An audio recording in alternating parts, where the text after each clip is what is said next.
I have the wonderful psychologist and dear friend Carlos Camacho in. Hi, Carlos. G'day, Deb. How you going? Good, thanks. It's been a while. I was away for 6 weeks or so. Aren't you lucky? Yeah, you get invigorated by a holiday, don't you? Fantastic. And, spending time with family and friends. Rejuvenated. Yeah, you look like you're only 20 years old. You're such a fibber. Well, you look a lot healthier and your head seems lighter, which is fantastic. Oh, thank you for that. It was very lovely. I just heard a friend that's sort of having a loved one actually, that's had a few sort of negative self-talk episodes, and I thought it'd be a good thing to have a little chat about today.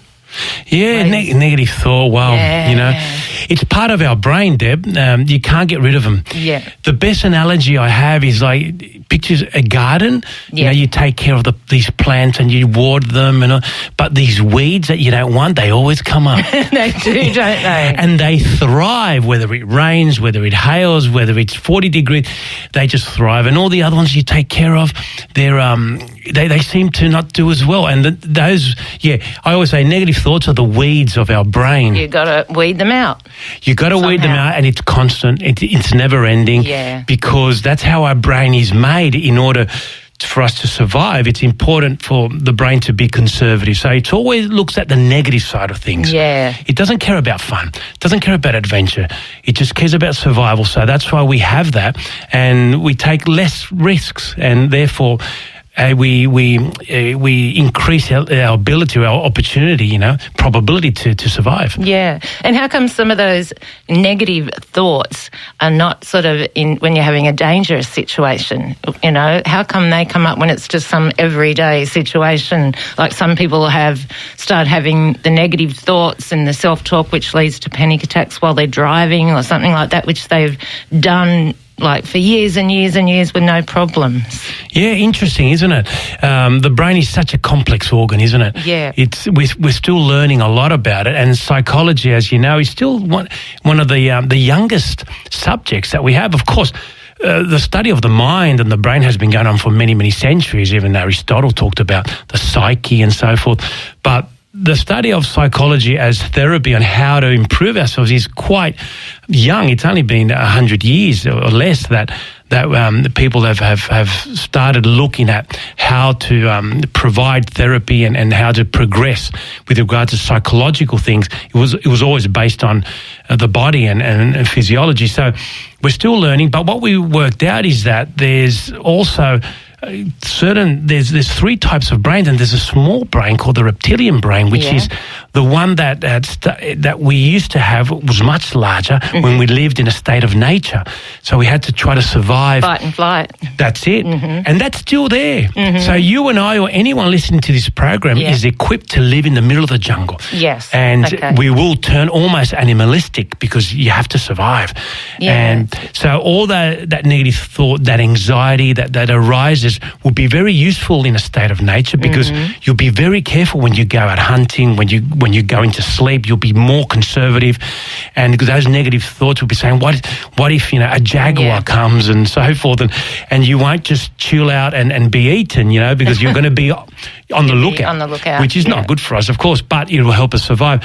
Now, usually we find that when we are just when things aren't happening, we're just in our daily life, we're using reason where there's no issues with safety, but sometimes the little part of the brain, that reptilian brain that we call it, just takes over, and we're not sure why, but when it does happen, it's important to try to lock it out and bring reason back and just go through it with positive thoughts, saying, what is the worst that can happen? I've got this under control. I've done this so many times. And you have that self-positive talk to override it. And keep practicing. It's like anything, Deb, practice makes perfect, they say, and you never, I don't think you actually get to perfection in anything, of course, not in this world anyway, but it does allow the brain to relax. It becomes second nature. But we find that, for example, with negative thought, some people are very good at blocking it out. I remember there was an interview, they were interviewing Mike Tyson, the heavyweight champion at the time, which he was unbeatable at a certain time. And one of they asked him, what if you lose or something like that? And he couldn't understand the question. Because he doesn't think that way. It wasn't even his brain couldn't get around. What do you mean? He was because he wasn't showing off when he was just saying, "What do you mean if I lose?" Didn't think about losing. And the guy saying, "Well, what if the other guy?" And you could see he was mesmerized, thinking, "Hang on, I've never thought like that." Yeah. He was always thinking about winning. Mm-hmm. There was no negative thought when he gets into that ring, and you could see it at the time when he was at his peak. And sure, that's an extreme example, isn't it? But it's incredible how the brain, when you go into something, you need to go in positive. There is a chance that we may fail for sure, and if we do, that's fine, we'll work on it. But we have to go in 100% believing that we can succeed. But if we fail, then we reorganise ourselves. Very true, Carlos. Thank you for those wise words, as always. I read something too about, it seems to be athletes that are very good at that. Aren't they? Very good at emptying their mind. I read about one, I think she was a bull rider, and she emptied her mind and made her mind blank, so she just didn't have any fear or anything. Wow. That'd be a hard thing to practice. Yeah, and she just becomes one with the bull. Yes. So I can see that what we call being in the zone. That's right. Isn't it? And we've all been in the zone. Yeah. We've all gone to a party and we just loved it. We were just enjoying it. We were dancing, we were laughing. We weren't thinking, does this look good on me, or that person's not talking to me, or this, or I've got to do this tomorrow. We're just in the zone and we just have a beautiful time, isn't it? Or we have a conversation with someone and we say time flies because you're in that zone. And it's wonderful to see athletes, they would love to bottle that if they could. Because, and you can see when teams, not only an individual, a whole team is in the zone. Yes. Everything just works out. Yes. Everything works out. And it's a psychological thing. It's very hard to get to, but yes, you're right. A lot of sports people have sports psychologists to work on that because it's a big part of the game. It really is, even with running and that, That's right. They're in the zone when they're running, aren't they? It's in the zone. Yeah. It just means that the only thing that exists is that they're in the present. Moment. They're present. Yeah. Very good. They're present, and there's no rain, there's no wind, there's no bad decisions from the referee. There's no pressure on the scoreboard. It's just them doing what they've got to do. Doing what they do best. That's right. I always give the example of ping pong, table tennis. Yeah. I mean, there's no way those people can be thinking of each shot. There's no way. It's just too quick.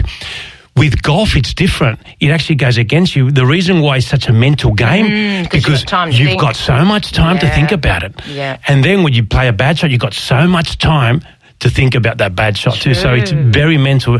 With table tennis, they have to be in the zone to be able to hit the ball right each time, but it's mechanical. They practice so much that being in the zone means allowing the body to do it without thought. Without thought. And that's, if we can get to that, a lot of time in life, it's wonderful. It's not easy, but it's a great feeling. It's like meditation, but it's really even further, isn't it? It's like emptying.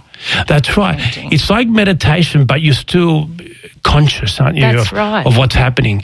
And you're allowing your body to do what it knows. But to get to that, there needs to be a lot of practice. But we can try, can we? Well, you've got to put in the 10,000 hours, apparently. All right. We'll keep trying anyway, won't we? Well, that's life, isn't it? The earthly life is like that, It's all...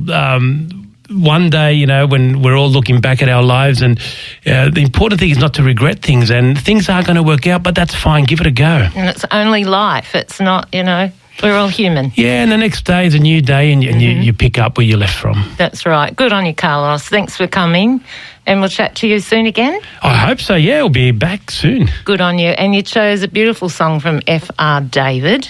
Yeah, I love this song. Look, I was living in South America at the time. Must have been 13 when he came out in the early 80s, and such a beautiful melody, and I think it was a one-hit wonder, but wow, what a hit. Here it is, Words. See you next time, Carlos.